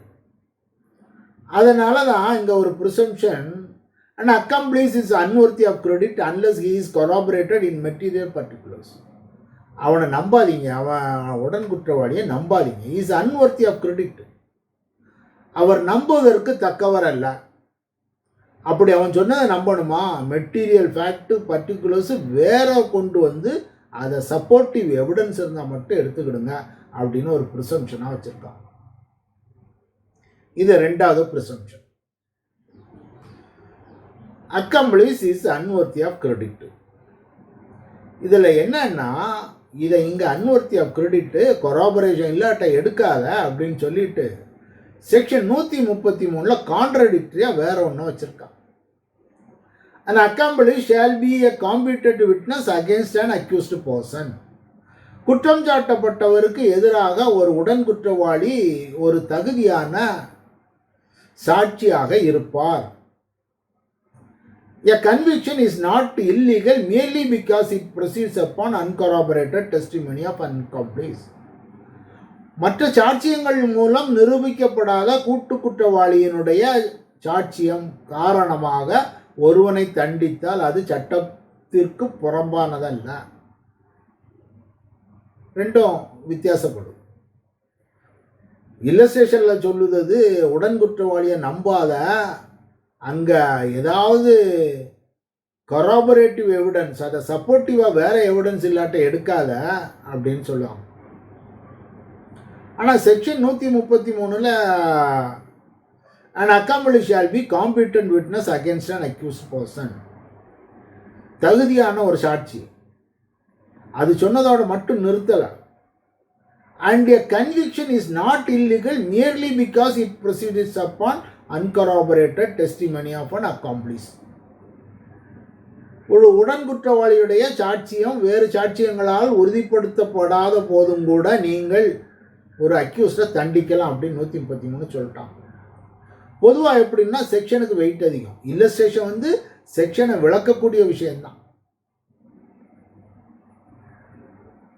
114 சொல்லியிருக்கிறது அன்கார்பரேட்டட் எவிடன்ஸை எடுக்காதான்னு 114 இல்லஸ்ட்ரேஷனில். ஆனால் 113 ஸ்ட்ராங்காக ஒரே சென்டென்ஸில் சொல்லுவ மாதிரி சொல்லியாச்சு. அது காம்பிட்டன்ட் விட்னஸ், அதை வச்சு மட்டுமே நீங்கள் தண்டிக்கலாம், அன்கார்பரேட்டர் இருந்தாலும் தப்பு இல்லை அப்படின்னு சொல்லிட்டாங்க. அப்போ நம்ம எதை எடுத்துக்கிடணும்னு கோர்ட்டுகளில் நிறைய வழக்குகள் நடக்கும். இல்லஸ்ட்ரேஷனுக்கு வெயிட்டு குறை, செக்ஷனுக்கு தான் வெயிட்டு அதிகம். செக்ஷனில் சொல்லுதாங்க எடுத்துக்கோங்க, இல்லஸ்ட்ரேஷனில் எடுக்காத அப்படின்னு. அப்போது என்ன சொல்லணும், ஏதாவது இன்டர்மீடியரே அதாவது சொல்லி விடணும். அதனால் கோர்ட்டு என்ன சொல்லுவாங்க அப்படின்னா, ரூல் ஆஃப் காஷன் 114 சொல்லியிருக்கு, கொஞ்சம் எச்சரிக்கை அப்படின்னு, எச்சரிக்கையாக எடுத்துக்கிடுங்க அப்படின்னு. அக்காம்ப்ளிஸ் நேச்சர் அவன் சஸ்பெக்ட் பண்ணக்கூடிய ஆள் தான். ஏன்னா அவனுக்கு கூட போனவனுக்கு நம்பிக்கை துரோகம் பண்ணிட்டு தான் நம்மள்கிட்ட உண்மையை சொல்லுதான்னு சொல்லுதான். அவன் அங்கே நம்பிக்கை துரோகம் பண்ணியாச்சு, நம்மகிட்ட சொல்லுதான். அவனை நம்பணுமா வேண்டாமாங்கிறது சந்தேகத்துக்குள்ளது தான். இது 114A ஒரு வார்னிங் நோட்டு.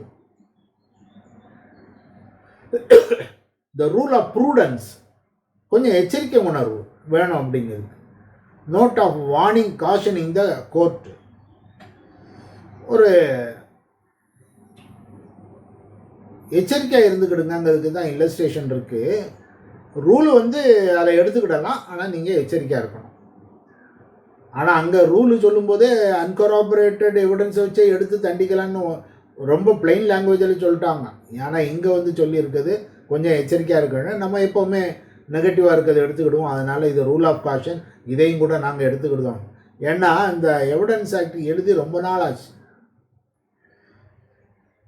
அது கொஞ்ச நாளாக இருக்கையில் நிறைய ஆல்ட்ரேஷன்லாம் பண்ணி வரையில் இது வந்திருந்துருக்கணும். அங்கே ஒரு இடத்துல ஒரு மாதிரியாக இருக்குது, இங்கே ஒரு இடத்துல இது நிச்சயமாக இது கான்ட்ரடிக்டரி தான். நம்ம எதை எடுத்துக்கிடணும்னா செக்ஷனில் இருக்கிறது தான் எடுத்துக்கிடணும். ஆனால் கோர்ட்டு எல்லாம் சொல்லுது இது ரூல் ஆஃப் காஷன் சொல்லியிருக்காங்க, அதனால் அப்படி இருக்கட்டும் அப்படின்னு விட்டுருக்காங்க. இனி consideration. Bill of exchange was accepted endorsed for good consideration. ஒரு பில் ஆஃப் எக்ஸ்சேஞ்சுன்னு இருந்ததுன்னா, பில் ஆஃப் எக்ஸ்சேஞ்சை பற்றி ஏற்கனவே நம்ம பார்த்துட்டோம். அது பணம் கொடுத்து வாங்கப்பட்டது, பணம் கொடுத்து என்டாஸ் பண்ணியிருக்காங்க அப்படின்னு எடுத்துக்கிடுங்க அப்படின்னு. இதே விஷயத்த 118 நெகோஷியல் இன்ஸ்ட்ருமெண்ட் ஆக்ட்லையும் சொல்லுவாங்க. இங்கே மே ப்ரிசியூம், அது பணம் கொடுத்து தான் வாங்கப்பட்டது, பணம் கொடுத்து தான் எழுதப்பட்டது அப்படின்னு இருக்கு மே ப்ரிசியூமில். 114 மே ப்ரிசியூம் தான். ஆனால் 118 நெகோஷியல் இன்ஸ்ட்ருமெண்ட் ஆக்டில் ஷால் ப்ரிசியூம் அப்படின்னு வருது. அங்கே இதே விஷயம் அங்கே ஷால் ப்ரிசியூமில் வந்துடும். அடுத்தது thing or state of things. Thing or state of things which has been shown to be in existence within a period shorter than that within such things are shall usually cease to exist. ஒன்று இன்னைக்கு இருக்குன்னு சொன்னால் அது நாளைக்கு இருக்கும், இன்னைக்கு இருக்குன்னு சொல்லுது அது நேற்று இருக்கும் அப்படிங்கிற ஒரு ப்ரிசம்ஷன். ஒரு வயல் இருக்கு, வயலில் நெல் விதைச்சிருக்காங்க, விளைஞ்சு கதிர் நிற்கி. இன்னைக்கு நிற்கின்னா என்ன அர்த்தம்? போன வாரமும் அது இருந்ததுன்னு தான் அர்த்தம். அதனுடைய பீரியட் என்னது? அந்த பீரியடுக்குள்ளே அது இருக்குது அப்படின்னு அர்த்தம். அப்போ இன்னைக்கு இருக்குது அப்படின்னு காட்டினா அவர் போன வாரமும் அது இருந்தது அல்லது போன மாதம் இருந்தது அப்படின்னு எடுத்துக்கிடலாம். அதாவது சில திங்ஸு இன்னைக்கு இருக்குது நேற்று இருந்தது அல்லது இன்னைக்கு இருந்தது நாளைக்கு இருக்குது அப்படின்னு. இந்த சேலம் முனிசிபாலிட்டி வர்சஸ் பி குமாருங்க கேஸில் இந்த ப்ரிசம்ஷன் வந்து பின்னோக்கி நீங்கள் எடுத்துக்கிடுங்க அப்படின்னு. இதில் செக்ஷனில் என்ன ப்ரிசம்ஷன் சொல்லுவாங்க? State of things shown to be existence within a shorter period shorter than within such things usually cease to exist. அது மறைந்து போகக்கூடிய காலத்திற்கு முன்னால் அது இருக்குன்னு சொன்னால் அது இருந்தது அப்படின்னு எடுத்துக்கிடலாம். அப்படி ஒரு வயல் இல்லை ஒரு நிலங்கடக்கு, ரெண்டு பேர் அதுக்கு டிஸ்பியூட் பண்ணுதான். அதில் இவர் சொல்லுவார், நான் இந்த பயிரை விதைச்சிருக்கேன், உளுந்து பயிர் விதைச்சிருக்கேன்னு சொல்லியிருக்காரு. ஏன் நிலத்தில் உளுந்து பயிர் இருக்குன்னு. எதிர்பார்ட்டிக்காரன் போய் வேற ஒரு பயிர் நான் எள்ளு விதைச்சிருக்கேன்னு சொல்லியிருக்கான்னு வைக்கலாம். ரெண்டு இவன் போய் இன்ஸ்பெக்ஷன் பார்க்கும்போது உளுந்து இருந்ததுன்னா உளுந்து பயிர் இன்னைக்கு இருக்குன்னா அவன் நேற்று உளுந்து பயிர் நேற்று விதைக்கான்னு சொல்லுது, அது போன மாதம் விதைக்கான்னு சொன்னது உண்மை. இந்த மாதிரி ஒரு ஸ்டேட் ஆஃப் திங்ஸ் இன்னைக்கு இருந்ததுன்னா அது நார்மல் கோர்ஸில் எப்போ அது இல்லாமல் ஆகி போகுமோ அது வரைக்கும் அது இருந்தது அப்படின்னு ப்ரிசியூம் பண்ணிக்கலாம். அல்லது நார்மல் கோர்ஸில் இது பேக்வேர்டாக கூட எடுத்துக்கலான்னு சொல்லுதான். இன்னைக்கு இருக்கக்கூடிய விஷயம் நேற்று இருந்தது, இன்னைக்கு ஒரு காம்பவுண்டு சேர் கட்டியிருந்தாங்க நேற்று இருந்தது. இந்த மாதிரி ஒரு விஷயம் நார்மல் கோர்ஸில் எப்போ சீஸ் ஆகும் அதுக்குள்ளே இருந்தது அப்படின்னு எடுத்துக்கிடலாம் அப்படின்னு. Judicial and official acts regularly performed, ஒழுங்காக வேலை செய்திருக்காங்க எல்லாரும் அப்படின்னு எடுத்துக்கிடலாம். நீதிமன்றம் ஒழுங்காக வேலை செய்தது, ஆஃபீஸுகள் ஒழுங்காக வேலை செய்தது அப்படின்னு எடுத்துக்கிடலாம். எப்படி எடுத்துக்கலாம்? ஒரு ஸ்கூல் அட்மிஷன் ரெஜிஸ்டர் கொண்டாந்து தராங்க. ஸ்கூல் அட்மிஷனில் ரெஜிஸ்டர்னு சொன்னால் ஸ்கூலில் இந்த தேதியில் அவங்க அட்மிட் பண்ணியிருக்காங்க அப்படின்னு அதை எடுத்துக்கிடலாம். அவங்க வேலையை ஒழுங்காக செய்திருக்காங்க. ஒரு சப் ரெஜிஸ்ட்ரார் ஆஃபீஸ் வந்து ஒரு சர்டிஃபிகேட் கொடுக்காங்க, இந்த தேதியில் இது செய்தோம் அப்படின்னு. Certificate of registration under section 60 of registration act ஒரு சர்டிஃபிகேட் கொடுத்தாங்கன்னா அவர் ஒழுங்காக வேலை பார்த்துருக்காரு, அந்த சர்டிஃபிகேட் அவர் கொடுக்காரு அப்படின்னு. இதுதான் presumption. Judicial act official act சட்டப்பூர்வமாக ஒழுங்கான வகையில் நடைபெற்றது. பெர்த் சர்டிஃபிகேட் கொடுத்தாங்கன்னா அதில் பெர்த் சர்டிஃபிகேட் கரெக்டாக எழுதியிருக்காங்கன்னு நம்ம ப்ரிசியூம் பண்ணிக்கணும். அடுத்து 6 காமன் கோர்ஸ் ஆஃப் பிஸ்னஸ். சில பிஸ்னஸ் நடந்து அது அதுபடியே நடந்தே போய்கிட்டு இருக்கு அப்படின்னு. அதுதான் உதாரணம் சொன்னால் போஸ்ட் ஆஃபீஸ், பிரேம்சந்தர் ஜால் வர்சஸ் ஜகத் பிரகாஷ் குப்தா. ஒரு சர்டிஃபிகேட் ஆஃப் போஸ்டிங்கில் ஒரு லெட்ரு போட்டிருக்காருன்னா அது அங்கே போய் சேர்ந்துடும். நிறைய பேருக்கு சர்டிஃபிகேட் ஆஃப் போஸ்டிங்னா என்னன்னு தெரியாது. போஸ்ட் ஆஃபீஸில் கொண்டு போய் சாதாரணமாக நான் லெட்டர் போடுறதுக்கு பதிலாக ஒரு பேப்பர் எழுதணும், பேப்பரில் ஸ்டாம்ப் ஒட்டணும், ஒட்டி அவர் கையில் கொடுத்தா இப்படி ஒரு லெட்டரை நான் போஸ்ட் பண்ணுவேன், அதுக்கு நீங்கள் சர்டிஃபிகேட் கொடுங்கன்னா சர்டிஃபிகேட் ஆஃப் போஸ்டிங். வேறு ரெக்கார்டு ஒன்றும் இருக்காது. நம்ம பெட்டிக்குள்ளே போட்டதுக்கு போஸ்ட் ஆஃபீஸ் பாக்ஸுக்குள்ளே இவர் போட்டுட்டாருன்னு ஒரு சர்டிஃபிகேட் கொடுக்காங்க, அது சர்டிஃபிகேட் ஆஃப் போஸ்டிங். ரெஜிஸ்ட்ரேஷன்லாம் இல்லை, அவர் உள்ள பாக்ஸில் போட்டாச்சுங்கிறது கூட ஒரு சர்டிஃபிகேட்டு. அப்படி ஒரு சர்டிஃபிகேட் கொடுத்தாங்கன்னா என்ன அர்த்தம்? பெட்டிக்குள்ளே போட்டாச்சுன்னா அது போகிற இடத்துல போய் சேர்ந்துட்டேன்னு.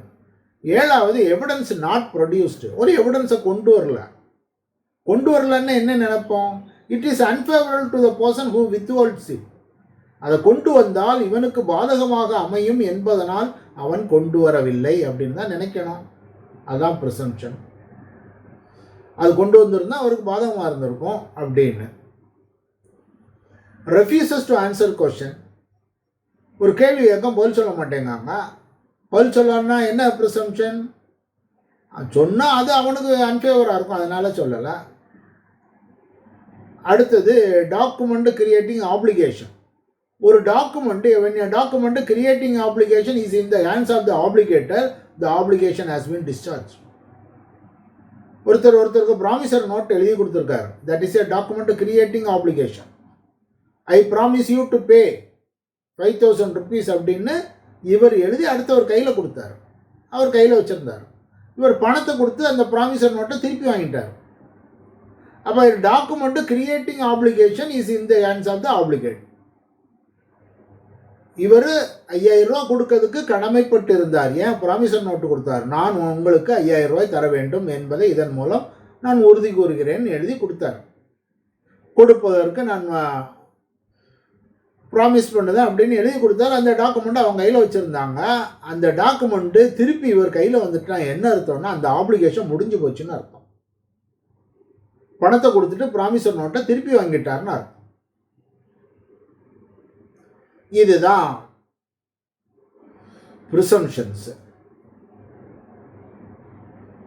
இன்னும் 114A ஒரு செக்ஷன். இது என்னன்னா, இது பின்னால் சேர்த்தது ரேப்பு சம்மந்தப்பட்ட ஏபிசிடின்னு நம்ம நிறைய விஷயம் இருக்குது. அதில் 376 ஆப்சன்ஸ் ஆஃப் கன்சென்ட் ஒரு ப்ரிசம்ஷன். ஒரு ரேப்பு ப்ராசிக்யூஷனில் கற்பழிக்கப்பட்டார் என்று ஒரு குற்றஞ்சாட்டப்படும் போது where the sexual intercourse is proved, இவர்களிடையே உறவு இருந்தது, உறவு ஏற்படுத்தினார்கள் அப்படின்னு ஒரு ப்ரூவ் ஆயிட்டுனா அது அவளுடைய சம்மதத்தின் பேரிலா இல்லையா என்று கேள்வியாக இருக்கும்போது அப்பெண் சம்மதம் இல்லை என்று கூறிவிட்டால் presumption, the court shall presume she did not consent. அவள் சம்மதிக்கவில்லை என்று எடுத்துக்கணும். அது வேற ஒன்றுமே இல்லை. அவள் சொன்னால் போதும். என்ன இருக்கணும்? கற்பழிப்பு குற்றச்சாட்டு, செக்ஸுவல் இன்டர்கோர்ஸ் நடந்ததுன்னு உறுதியாயிட்டு அவட்ட கேட்காங்க, அம்மா நீ சம்மதிச்சான்னு. அவன் ஐயா நான் அதெல்லாம் செய்யலை அப்படின்ட்டான். நான் சம்மதிக்கலை. அங்கே ஷால் ப்ரெஸ்யூம். அப்போ எதிர்பார்த்து என்ன செய்யணும்? போய் அவள் சமூகத்துக்குள்ளே எல்லா ஆதாரங்களையும் கொண்டு போய் கொடுத்து அதிலிருந்து தப்பிச்சு வெளியே வரணும். இல்லாமல் இருந்தால் அவர் செக்ஸுவல் இன்டர்கோர்ஸு கன்சென்ட். ஏன் கன்சென்ட் முக்கியம்? ரேப்பில் வரும்போது வித்தவுட் கன்சென்ட், பெண்ணுடைய கன்சென்ட் இருந்தால் அது ரேப்பு டெஃபினிஷனுக்குள்ளே வரல. அதனால தான் அந்த இஷ்யூ அங்கே வருது. நான் இல்லை நான் கன்சென்ட் கொடுக்கல அப்படின்னு சொன்னால் கன்சென்ட் கொடுக்கலங்கிறத ஷால் ப்ரிஸ்யூம். என்ன இருக்கணும்? செக்ஸுவல் இன்டர்கோர்ஸ் ரேப்புன்னு accused, rape accused sexual intercourse proof ஆகிட்டு கன்சென்ட் இருந்ததா இல்லையா அப்படிங்கும்போது அங்கே இல்லைன்னு அவங்க சொல்லிட்டாங்கன்னா அதை அப்படியே எடுத்துக்கிடணும் அப்படின்னு. ஆனால் supreme court Raju and others versus state of மைப்பில் கொஞ்சம் எச்சரிக்கையாக இருங்க அப்படிங்கிறத ஒரு இதாக சொல்லியிருக்காங்க. ஏன்னா நிறைய இடங்களில் இது ஆரம்பத்தில் கன்சென்ட் இருக்கும், பின்னால் அவங்களுக்குள்ள ரிலேஷன்ஷிப்பு மோசமாகையில் இது ரேப்புன்னு கொண்டு வந்து விடுதாங்க. அப்படிங்கிறதுனால கொஞ்சம் எச்சரிக்கையாக இருங்க அப்படிங்கிறதையும் அந்த கேஸில் சொல்லுவாங்க. நிறைய இடங்களில் நம்மளும் பார்ப்போம் விஷயங்களை. கன்சென்ட் வந்து ப்ரிசம்ப்ஷன். இன்டர்கோர்ஸ் இருந்தது அப்படின்னு ப்ரூஃப் ஆகிட்டுனா கன்சென்ட் இருக்கான்னு கேட்டு அந்த பெண் இல்லை என்று சொன்னால் இல்லை என்று ப்ரிசம்ப்ஷன். ஆப்போசிட் சைடு டாக்குமெண்ட்டை கொண்டு வரணும் மறுக்கிறதுக்கு. நம்ம இனி நாளைக்கு அடுத்ததை பார்க்கலாம். எஸ்டோப்பில் பார்க்க போகிறோம். சந்தேகம் இருந்தால் கேளுங்க.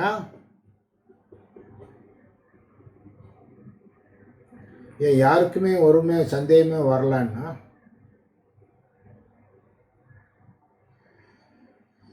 இல்லையா? சந்தேகம் இல்லையா?